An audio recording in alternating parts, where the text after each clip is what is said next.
కరప మండలం వేలంగి వాకాడ గ్రామాల్లో పట్టభద్రుల ఎమ్మెల్సీ కూటమి అభ్యర్థి పేరాబత్తుల రాజశేఖర్కి మద్దతుగా కాకినాడ రూరల్ ఎమ్మెల్యే పంత నానాజీ సమావేశాలు నిర్వహించి కూటమి ప్రభుత్వం గడిచిన 6 నెలల కాలంలో చేసిన అభివృద్ధిని చెప్తూ ఓటును అభ్యర్థించారు. మొదటి ప్రాధాన్యత ఓటును పేరాబత్తుల రాజశేఖర్ కేసి భారీ మెజారిటీతో గెలిపించాలన్నారు. రూరల్ నియోజకవర్గం పరిశీలకులు రాష్ట్ర సెట్టిబల్జ కార్పొరేషన్ చైర్మన్ కుడుపూడి సత్యబాబు, రాష్ట్ర టీడీపీ నాయకులు వివై దాసు, పెంకె శ్రీనివాస్ బాబాతో కలిసి కాకినాడ రూరల్ ఎమ్మెల్యే పంత నానాజీ ప్రచారం నిర్వహించారు. ఈ ప్రచారంలో ఎన్నికల్లో ఓటు ఏ విధంగా వేయాలి అవగాహన కల్పించడంతో పాటు ఎమ్మెల్సీ అభ్యర్థిని గెలిపించాలని కోరారు. రాష్ట్రంలో ఈ ఎన్నికలు చాలా కీలకమైనవన్నారు. సూపర్ 6 పథకాలకు పూర్తిగా నిజమైన లబ్ధిదారులకు చేరే విధంగా కృషి చేస్తారన్నారు.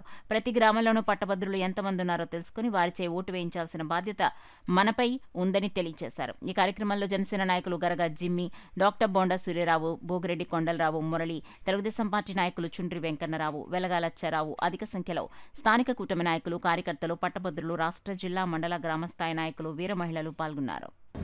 నిరుద్యోగుల మీద కానీ గ్రాడ్యుయేట్స్ మీద కానీ ప్రత్యేక శ్రద్ధ పెట్టారు. అందువల్ల ఈస్ట్ వెస్ట్ గోదావరిలో ఈ రోజున కాకినాడ తీరంలో వేల కోట్లతో మనకి ఫ్యాక్టరీస్ అవి వస్తూ ఉన్నాయి. అటువంటి అభివృద్ధి కార్యక్రమాలు చేయడం ద్వారా స్థానికులకు ఉద్యోగాలు వస్తాయి. అందులో ముఖ్యంగా ఉద్యోగస్తులకి అదే చదువుకున్న గ్రాడ్యుయేట్స్కి ఉద్యోగాలు వస్తాయి. కాబట్టి గ్రాడ్యుయేట్స్కి అంటే చదువుకున్న వారికి నిలబడేటువంటి ప్రభుత్వం ఇది, నీతివంతమైన ప్రభుత్వం. మీకు తెలుసు, ఉప ముఖ్యమంత్రి పవన్ కళ్యాణ్ గారు, చంద్రబాబు నాయుడు గారు మీరు ఎలా కష్టపడుతూ ఉన్నారో. మరి గెలిచిన తర్వాత మన కూటమి అభ్యర్థి అయినటువంటి ఎమ్మెల్యే గెలిచినటువంటి నానాజీ గారు కూడా అదే స్థాయిలో ప్రజల వద్దకే పాలన విధానంలో అంచెల వ్యవస్థ ఏమీ లేకుండా ఎవరికి సమస్య వచ్చినా సరే ఇమీడియట్గా స్పందించి దానికి తగ్గట్టు చేస్తూ ఉన్నారు. మన మండలం ముఖ్యంగా రైతులది.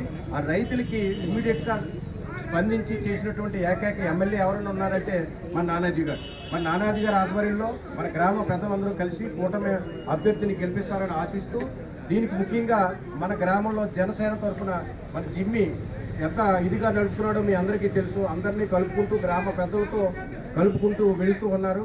ఈ రోజున మన గ్రామంలో ఉన్న ప్రతి ఓటు కూడా కూటమి అభ్యర్థికి 1వ నెంబర్ మీద ఉన్నటువంటి వ్యక్తి పేరాబత్తుల రాజశేఖర్ గారు. అక్కడ 1 వేస్తే చాలండి. మన కూటమిని బలపరిచే అభ్యర్థిని బలపరిచే నాయకులం కాబట్టి మనం 1 నెంబర్ వేస్తే చాలు. మన ఓటు 1వ నెంబర్ మీద 1 నెంబర్ వేస్తే చాలు. మాకు అవ్వలేదని కొంతమంది చెప్పడం జరుగుతుంది. ఎక్కడికి వెళ్ళినా ఏదైనా సమస్య ఉన్నప్పుడు వారికి చెప్పాలి ముందు. అలాగే ఇక్కడ మన పిఓసీల కింద ఒక 5గురిని వేసాం. వాళ్ళు ఏమన్నా వచ్చారా? కరెక్షన్ అయిపోయింది. వేలంగిలో మాత్రం 200 ఓట్లుగానే ఇంచుమించు 20 మందిని కూడా కలలేదు ఇక్కడ మన పిఓసీలు. దయచేసి రేపు ఎల్లుండి కూడా మన తెలుగుదేశం పార్టీ, జనసేన, బీజేపీ నాయకులందరూ కూడా, ఎందుకంటే గతంలో మీరే క్యాండిడేట్ కింద తిరిగారు కాబట్టి ఇక్కడ భారీ మెజార్టీ వచ్చింది. అలాగే రేపు పేరాబత్తుల రాజశేఖర్ గారు కూడా ఈ పిఓసీల దగ్గర లిస్ట్ ఉంది కాబట్టి, మన వెంకన్న గారు ఉన్నారు కాబట్టి వారిని కూడా తిరిగి ఎవరైతే ఉన్నారో 200 మంది మనకి ఇక్కడ ఓటర్స్ ఉన్నారు. ఓన్లీ ప్రత్యేకించి వేలంగి, ఆ వేలంగిలో ఉన్న 200 మందిని డోర్ టు డోర్ రేపు నుంచి వేగంగా అందరినీ కూడా కలిసి పేరాబత్తుల రాజశేఖర్ గారిని విజయాన్ని కృషి చేయాలని చెప్పి, ముఖ్యంగా మీరందరూ కూడా ప్రతి ఎలక్షన్లో కూడా చాలామంది కష్టపడుతున్నారు కార్యకర్తలు. అలాగే ఈ వేలంగి వచ్చేటప్పుడు పెద్ద పెద్ద నాయకులందరూ కూడా ఉన్నారు కాబట్టి పేరాబత్తుల రాజశేఖర్ గారి విజయాన్ని మీరు అందరూ కూడా కలిసి పనిచేయాలని చెప్పి రేపు 27వ తారీఖు నాడు మొదటి ప్రాధాన్యత ఓటు మన పేరాబత్తుల రాజశేఖర్ గారికి వేయించాలని చెప్పి అందరినీ కూడా మనస్ఫూర్తిగా కోరుకుంటూ ఈ అవకాశం ఇచ్చిన మీ అందరూ కూడా నా నమస్కారం. ఈ కార్యక్రమం ఇందులో చాలా డెవలప్మెంట్ జరగాల్సిన అవసరం ఉంది. ఈ డెవలప్మెంట్ అవసరం ఉన్నప్పుడు మనకు ఎగువ శాఖ నుంచి కూడా మనకు ఒక నాయకుడు ఉంటే ప్రతి విషయంలోని అతని ఫండ్స్, మన ఫండ్స్, అట్లాగే తెలుగుదేశం పార్టీ పెద్దల ఆశీర్వాదం, అలాగే జనసేన పార్టీ పెద్దల ఆశీర్వాదం, ఇద్దరు తేగలిగిన రోజు ఖచ్చితంగా ఈ కాన్స్టిట్యున్సీని మనం డెవలప్ చేసుకుంటాం. అవకాశం మన కాన్స్టిట్యున్సీకి వచ్చినందుకు వారిద్దరికీ ధన్యవాదాలు తెలియజేయడం జరిగింది. ఇక రాజశేఖర్ గురించి చెప్పాలంటే మేము పూర్వమే కాంగ్రెస్లో తిరుగుతున్న రోజుల్లో అతను 30 సంవత్సరాల నుంచి తెలుగుదేశం పార్టీ ఆటుగోరుగా తెలుగుదేశం పార్టీకి తిరుగుతున్నటువంటి వ్యక్తి. తెలుగుదేశం పార్టీ యొక్క భావాజాలాలు బాగా పాటించుకున్నటువంటి వ్యక్తి.